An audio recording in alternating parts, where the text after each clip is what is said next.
Autor romana Svetlosti očiju, Vladimir Jagličić, rođen je 1961. Naš savremenik, esejista, prevodilac, erudita, pripovedač i romansijer. Pravnik po obrazovanju, kao i Bora Stanković. Postoji još nešto što je zajedničko ovoj dvojici pisaca. Veliki dar, kapacitet da se osete oni jako sitni, važni, ali gotovo neprimetni titre ljudske duše. Roman Svetlosti očiju za mene je bio čitalačko otkrovenje. Iako je ovaj roman kompoziciono možda neujednačen, jer je tema jako široka, neke stranice spadaju među najdirljivije u našoj prozi.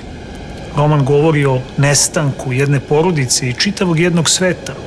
On se prostire kroz Drugi svetski rat i dok nam govori o našoj nesreći, ovaj roman takođe je istovremeno i omaž legendarnoj Odiseji. Postoji jedno mesto u epilogu koje uvek rado čitam, a onda se pitam da li je moguće da se baš tako desilo.